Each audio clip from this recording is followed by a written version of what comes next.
এবার শুরু হবে আমাদের গন্ডগোল। আমাদের দুইজনের মধ্যে এখন গন্ডগোল শুরু হবে বাবা। মানে গন্ডগোলটা কেমন জানেন? এক গ্রামে এক বাবাজি আর এক মাতাজি, সংসারে ছেলে পেলে কেউ নাই, বৃদ্ধ এবং বৃদ্ধা দুইজনই। এখন দুইজনের মধ্যে, স্বামী স্ত্রীর মধ্যে একটা বিশাল আকারে গন্ডগোল ধারণ করেছে।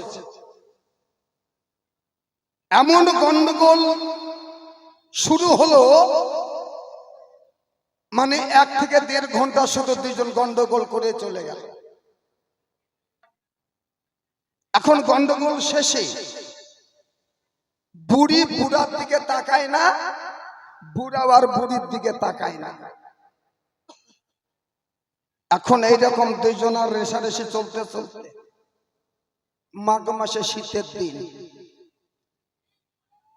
এখন বুড়ি মনে মনে চিন্তা করলো, বুড়া তো সারাদিন আমার সঙ্গে কথাও বললো না, রান্না বাড়িও করলাম না, খাদ্য খাওয়াও হলো না, কিন্তু দিনটা না হয়তো চলে গেল, কিন্তু রাতটা যাবে কি করে? তো বুড়ি মনে মনে চিন্তা করলেন, যাক আমি একটু সিদ্ধ ভাত রান্না করি, আমার মতন আমি খাবো, বুড়ার ইচ্ছা হলে বুড়া খাবে, না হলে না খাবে। এখন এই বুড়ি মানুষটা বললেন, বাবা 1/2 কিলো চাল, 2টা আলু নিয়ে এসে উঠানের মধ্যে একটা আখা করা আছে, সেই আখার মধ্যে ওই বুড়ি মানুষটা ওই সিদ্ধ ভাত চাপিয়ে দিলেন। এখন মাঘ মাসের শীত, বুঝলেন, এটা অনেকদিন আগেকার গল্প। মা আমরা যদিও বাংলাদেশের মানুষ, আমরা যখন এই ভারতবর্ষে আসলাম, এটা একটা বাস্তব কথা। এটা যদি সেই বাবুরা যদি রাগ করে তাহলে ভুল হবে। আমরা ভারতবর্ষে এসে কি দেখলাম, এইখানের যারা স্থানীয় মানুষ যারা, তাদের পোশাক আশাক দেখে আমাদের হাসি পেত। বেটা ছেলেগুলো কি করত, একবারে যেমন বৈষ্ণবেরা কোকনি ধারণ করে, মাঝখান দিয়ে একটা ধুতি বা একটা ছোট কাপড় দিয়ে এই পার গুজে রাখতো, এই দুই সাইডে কিছু নাই। মেয়েরা কি করতেন, এই জায়গায় কাপড় পরত। আমরা এসে দেখলাম ঠিক সেই দিনের একটা গল্প আর কি। তো বুড়ি মানুষটা যখন ভাত চাপিয়ে দিয়েছে, এখনো বুড়া মনে মনে চিন্তা করলো যে বুড়ি তো সারাদিন আমার সঙ্গে কথা বললো না, এখন আমাকে খেতে দেবে কিনা তাও তো জানি না, কিন্তু যে প্রচন্ড ঠান্ডা, বুড়া কি করেছে জানেন, 1 আটি খ্যার নিয়ে এসে ওই বুড়ির পাশেই এসে আগুন ধরাই দিয়ে, যখন আগুনের কাছে বসতে গেছে, বুড়ার সামনে 1-1.5 হাত লেংটিটা ঝুলেছিল, ওটা আগুনের উপর পড়েছে। এখন যখন আগুনের উপর পড়লো, বুঝলেন, এখন বুড়ি হঠাৎ করে দেখতে পাইছে, হাই সর্বনাশ, কোথায় আগুন ধরেছে।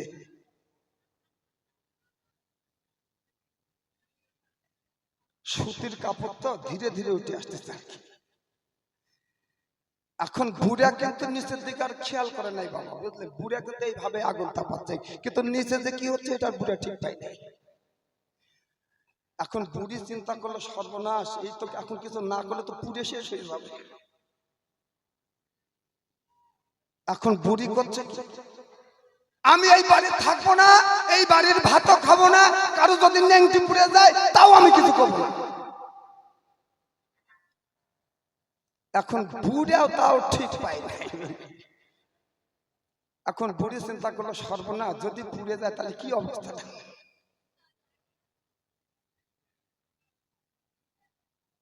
বুড়ির রাগ হয়ে গেছে, বুঝলেন, আবার বলছে, বললাম এই বাড়ির ভাত খাবো না, কারোর সাথে কথা বলবো না, কারো যদি ন্যাংটি পুড়ে যায় তা কিছু খাবো না, ন্যাংটির সাথে যদি আরো কিছু পুড়ে থাকে।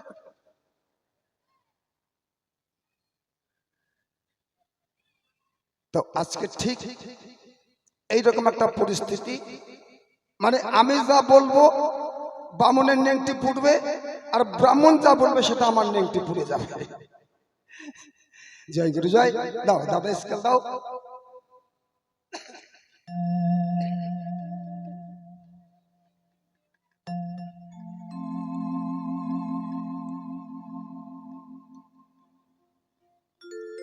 এবার শুরু করলাম পালা প্রসঙ্গ। বাবু একদিকে বৈষ্ণব, একদিকে ব্রাহ্মণ। তাহলে ব্রাহ্মণের ভূমিকায় দাঁড়িয়ে বলেছে উপাসনা নিলে নাকি সঙ্গে বৈষ্ণবী রাখিতে হয়। নবদ্বীপে হয় গো কেন এত বৈরাগীর আশ্রয়? বৈরাগী হয় তিনটি অক্ষরে, গিকারে উকারে বৈকারে, কি তার রূপ ধারণ করে। বৈরাগী মরলে চাদ্য পিণ্ড নাই, কেমন করে মুক্তি পাবে বৈরাগী গোসাই? গানটা গাই আর কথাগুলো ওনাকে একটু ফিরিয়ে দিই।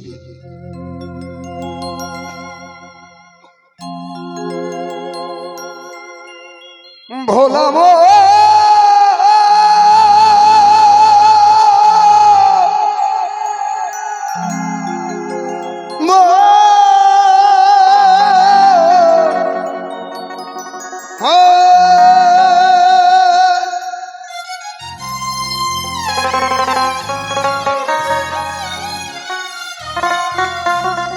তোমার এমনি ভাবে পেতে মুক্তি,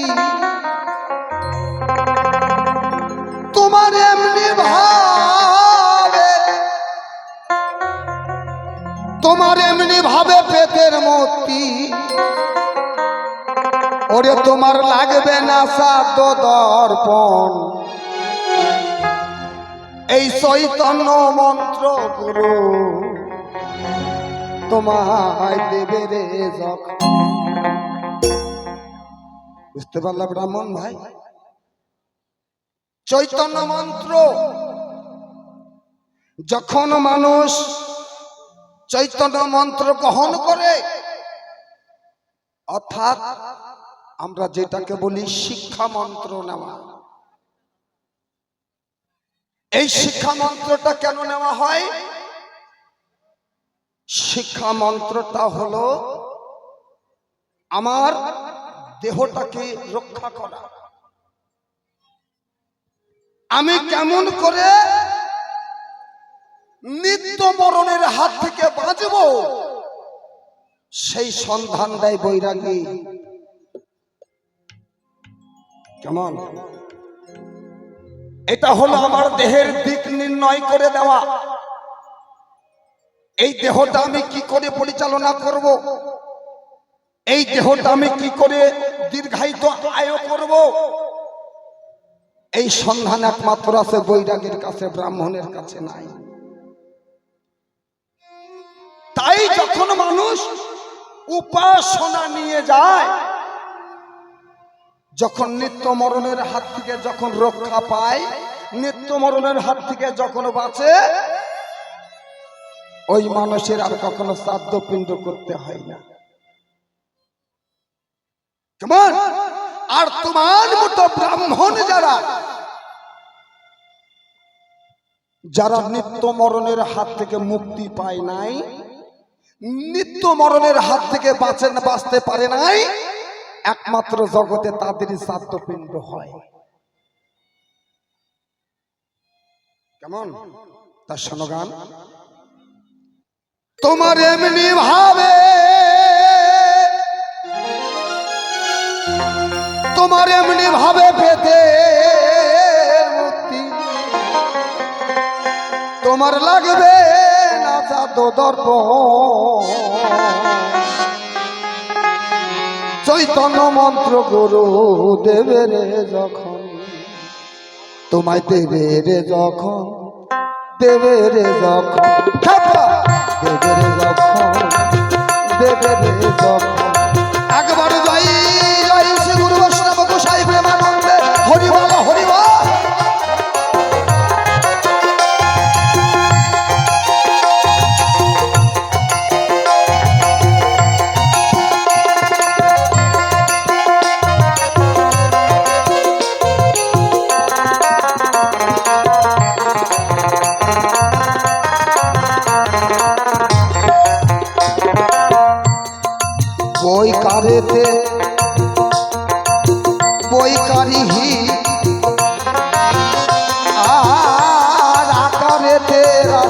কৃষ্ণ ভজ চিরদিন।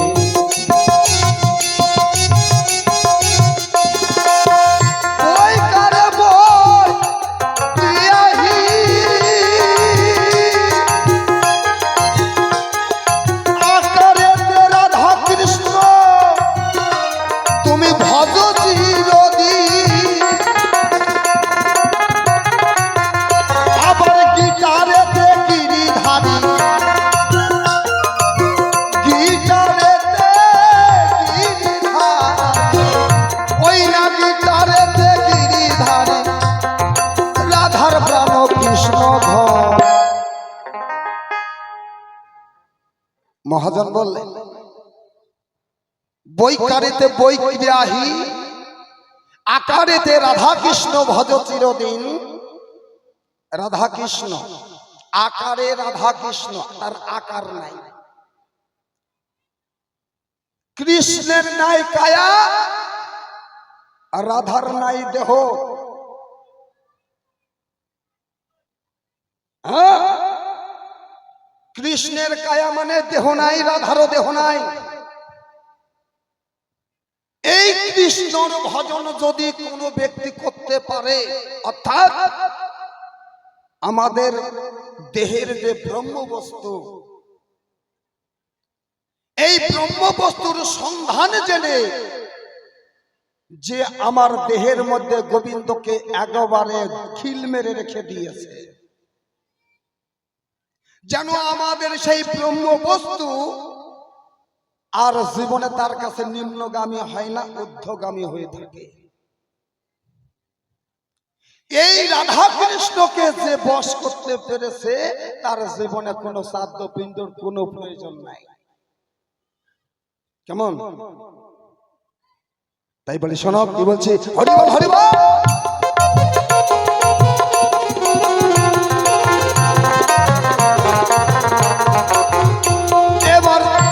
এবার গিটারেতে গিরিধারী, ওই না গিটারেতে গিরিধারী রাধার প্রাণ কৃষ্ণ চৈতন্য মন্ত্র গুরু দেবের যখন, চৈতন্য মন্ত্র গুরু দেবের যখন।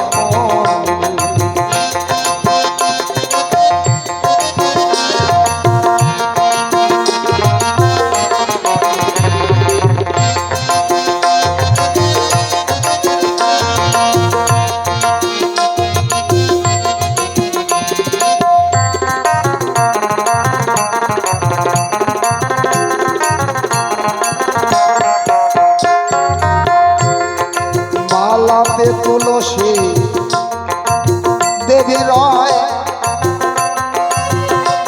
আর ডোরেতে জয় ভোলা তুমি জানিবে ঈশ্বর।